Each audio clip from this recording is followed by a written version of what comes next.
Vandique, eu não quero só falar de picuinhas e tensões, mas olhando por um lado, a gente teve esse anúncio do programa de carro popular pelo Ministério do Desenvolvimento, capitaneado pelo vice-presidente Geraldo Alckmin, junto com o presidente Lula, no Dia da Indústria, dia 25 de maio.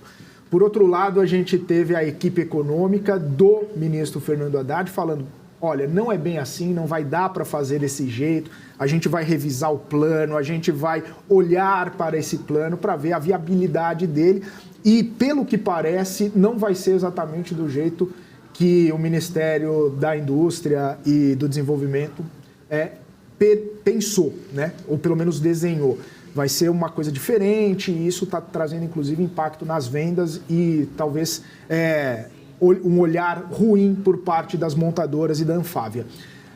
Sem querer falar de picuinhas, mas já falando, como que você está vendo essa atuação do ministro Fernando Haddad, trazendo o governo, ou pelo menos tentando trazer o governo para essa realidade de não estourar as contas públicas, de trazer, né, um equilíbrio fiscal, sendo que o governo anuncia alguns planos que totalmente meio que fora da realidade, querendo gastar mais dinheiro do que tem, querendo fazer movimentos maiores do que a própria perna permite, e o ministro Fernando Haddad tentando puxar de volta para esse lado. Você vê ele como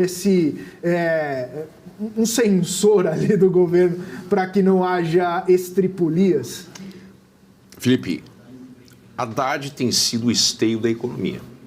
Tem sido a pessoa responsável por segurar o barco para não virar com o vento da demanda de atividades populistas. O Haddad tem sido bastante coerente com a posição de um ministro das Finanças, um ministro da Fazenda no Brasil, com a perspectiva de tentar equilibrar as contas públicas, porque grande parte da inflação e o impacto negativo nas pessoas mais pobres vem da inflação. Então, a pessoa mais coerente desse governo, que tem falado e se posicionado de uma maneira perfeitamente alinhado com teoria e prática, é Fernando Haddad. Fernando Haddad hoje é a pessoa que tem segurado, vamos dizer assim, a orquestra e impedido que as estridências populistas e políticas se acirrem, porque existe uma demanda enorme para mais gasto. Agora, esse mais gasto vai ensinar essa impossibilidade, vai criar uma situação complicada para o Lula. Por quê? A ala política certamente vai começar a pedir a cabeça do Haddad, porque todo mundo quer algum tipo de capilé. Dizem que o termo você não queria, eu vou usar o termo que é o capilé. Pois é, todo mundo quer um capilézinho aqui e o Brasil não pode mais abrir mão de impostos. É essa que é a verdade. Mesmo as montadoras não querem produzir carro popular. Carro popular não faz sentido em nenhum lugar do mundo. São carros mal feitos, mal acabados e caros, porque os impostos, e não é um ou outro imposto, não quer dizer, não é uma questão de imposto apenas, né? As montadoras desistiram de montar carros populares no Brasil porque, entre outras coisas, a preferência do consumidor, né, mudou. A preferência do consumidor, inclusive, tem mostrado que cada vez mais brasileiros tiram sua carteira de motorista com a idade mais avançada. Muitas pessoas optaram por não terem carros. Existe uma série de atividades utilizando, por exemplo, transporte por aplicativos, etc. Então, o foco do governo deveria trazer a coerência do entendimento do que acontece com a demanda. O lado da demanda é muito importante, não é só o lado da oferta. O governo precisa entender que é fundamental a gente entender as preferências da sociedade. E grande parte da sociedade, dos jovens, não querem mais ter carros. Existe uma consciência ecológica, né, ambientalista por parte de muitas pessoas. Então, a atenção do governo deveria se focar em equilibrar as contas públicas e pensar em política de transporte focada em transporte público de baixo carbono.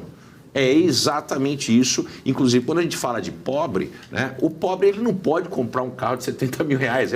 É um oxímoron esse negócio. Então, ninguém quer o carro popular. Parece que é uma visão atávica, alguma coisa que acontece quando o sujeito começa o primeiro ano do mandato da presidência da República, porque o Itamar Franco também forçou a Volkswagen a ressuscitar o Fusca Fafá de Belém.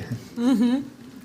E falando, só para complementar aqui, né, esse papel, inclusive, do Haddad, que vocês estavam trazendo, a gente viu isso também acontecer, vamos, né, trazer os dois pontos aqui, acontecer em alguns momentos também, algumas, né, divergências entre o Bolsonaro e o Paulo Guedes também, né? Isso vai acontecer, até porque um olha para o caixa, né, e o outro está olhando ali para a popularidade, principalmente em ano eleitoral. O Bolsonaro também acabou fazendo essa questão da desoneração dos impostos, afetando também precisou ali Paulo Guedes dar um jeito, até da PEC dos precatórios. A gente não pode esquecer também um ponto desse que acho que é importante. Muito importante. Né, a gente sinalizar que sempre vai ter, né? Quem cuida do financeiro de uma empresa olha para um lado, quem é de compras olha para o outro, e é assim sempre, né? Vai ter que ser essa articulação melhor, né? Para não se criar um desgaste na imagem dos dois. Mas um faz o papel técnico e o outro faz o papel político, né?